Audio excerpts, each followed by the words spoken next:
The money has arrived, 50 million naira. The transaction is profitable. The customer is waiting. So, do you process it?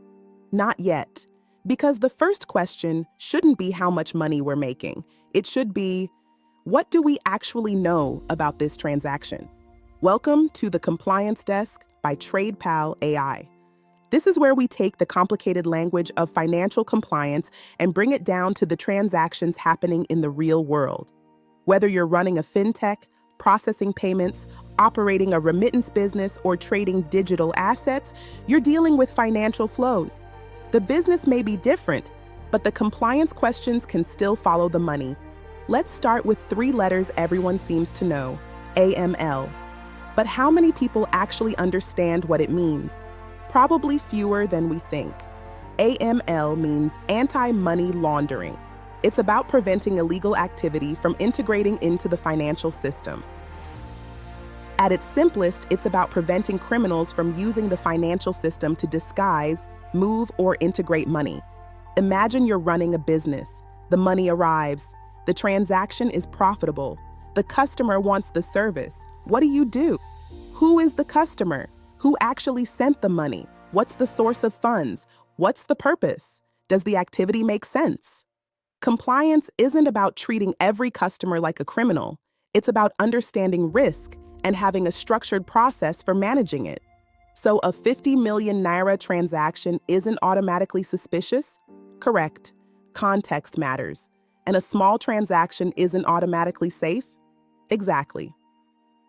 Now let's talk about CFT, countering the financing of terrorism. The focus is preventing resources from supporting terrorism. And again, the question isn't how much money. It's the purpose, the source, where it's going, and the context. And then there's CPF, countering proliferation financing. This concerns financing connected to weapons of mass destruction. So these aren't just 3 complicated acronyms. They're 3 different financial crime and security risks.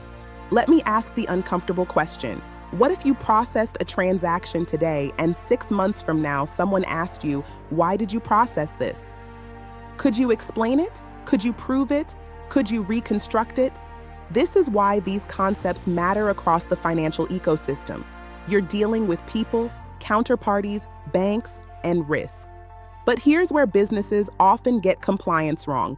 They think it's just about getting an ID or saving a policy in Google Drive. Because compliance isn't what your policy says, it's what your business actually does. Let's run the compliance check. A business receives 50 million naira. The money has arrived. The customer is waiting. Would you process it?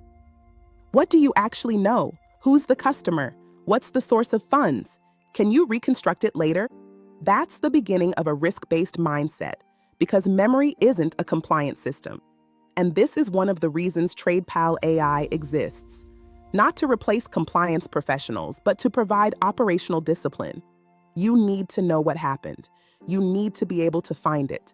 And you need to be able to explain it. So if you remember only 3 things from today's episode, remember these: AML, CFT, and CPF. Because next week, we're diving into what money laundering actually looks like. And trust me, it doesn't always look like what you think.